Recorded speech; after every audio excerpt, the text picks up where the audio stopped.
For our project, we had made a movie application. What is it?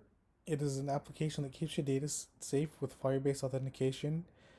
It lists movies soon to be in theaters now playing and top rated, sets reminders on release dates of upcoming movies, and you can find a route to the theater nearest you using the integrated maps feature of our application. Why do you need our application? It allows you to plan your movie night, discover new movies. It allows you to set release date reminders of upcoming movies you're interested in seeing, gives you directions to your theater.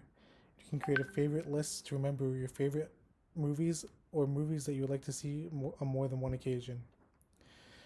This presentation map shows the system design, the text used, the problems encountered, future directions, and demos that we'll be going into further details in later on in the presentation.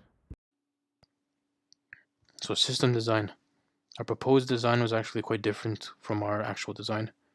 We changed up a lot of components. We actually added registration login features.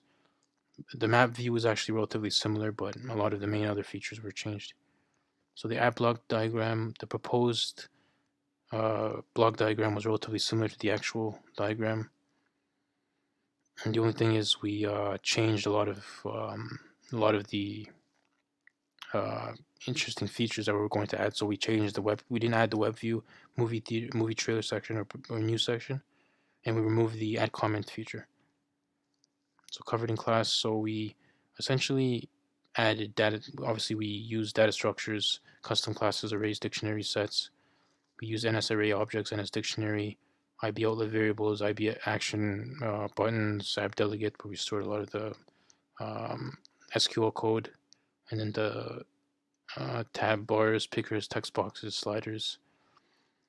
We didn't implement web view, but we did implement a table view, and we used the sound and core animation, and we implemented SQL database. We didn't implement sound and core animation, and we implemented SQL database.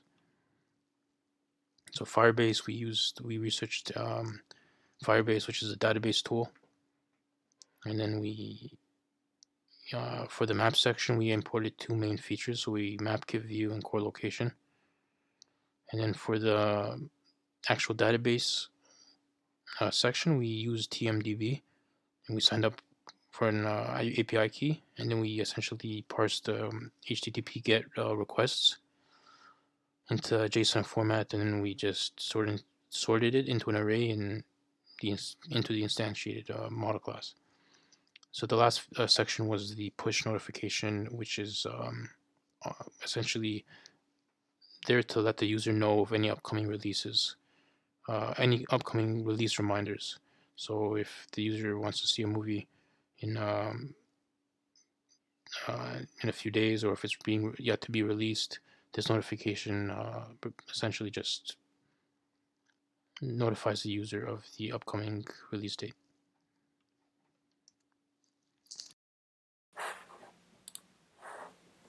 So now I'll talk about the problems we encountered. So for the collection view, I wasn't sure how to display that because we've only learned table view in class. So with research and with our professor Jawad directing me to his weather API video on his YouTube channel, I was able to, instead of making an array of an array of strings, to display the various fields fetched by the JSON. Upon further reading, I found that making a model object, a model class, an array of movie objects was how we solved it. In terms of second problem was integration. So Scott asked Professor Jawad, and he told us that the strategy would be to drag and drop the view controllers together, which is very convenient, and then just one person has to recreate the main storyboard and reconnect all the outlets. Third problem is notification, so user notifications. I wasn't sure. I read that push notifications weren't compatible with the simulator, the iPhone simulator. So upon further reading, I learned that local notifications are compatible with the simulator. It's just like client server push notifications don't work with Xcode 10, our version. Fourth is displaying a remote image. So the movie database provides poster links or poster URLs, and I wasn't sure how to retrieve that without like downloading hundreds of posters inside the project and how to display them remotely. I found a tutorial. So feature directions would be infinite scroll. So currently it only fetches the first page of results, which is 20 movies for every category. So implementing some sort of pagination data fetch would be wonderful. Also search, filter by genre and title. Next would be discussion, so some sort of user engagement. Right now we use our SQLite database for favorites table, but in future we can maybe expand to a comments table. It would be great to have users share on social media platforms different movies, and then also allow them to watch movie trailers from our app. Maybe we can use a web view or video player on the app. Thank you. And now we are going to move on to our demo. Demonstrate signing up and logging in using our application. When you click on the sign up button, it brings you to this page where you enter your typical sign up information such as your first name, last name, and email address.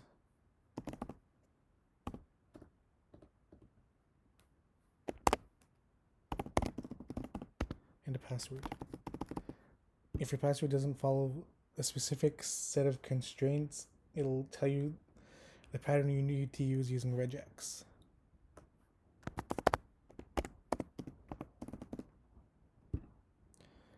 And when you sign up, it brings you to our home page where you have the option to sign out. And when you use the login button, as long as you enter the correct fields, you'll be allowed to enter. If you enter the incorrect information, she'll tell you this.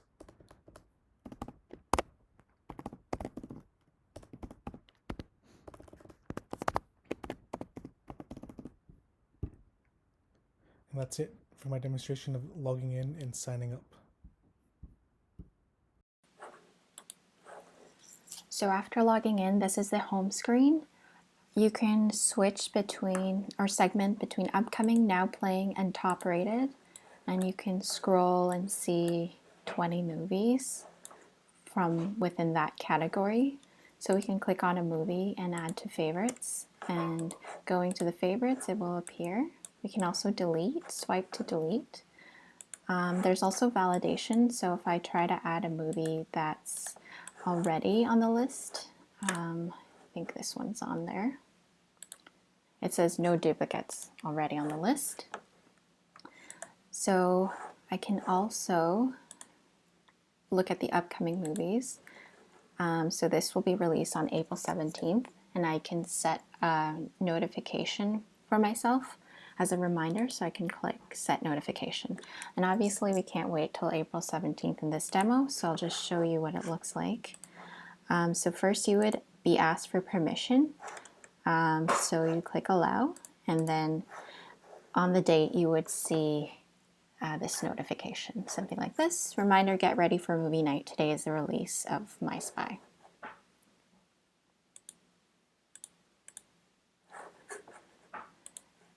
So the favorites is unique to every user. So if I log out and sign in as a different user,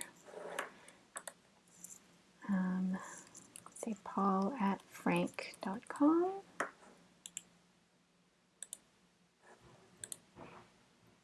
If I go to his favorites in the tab bar controller. This is Andre, and this is my section, which was the map view.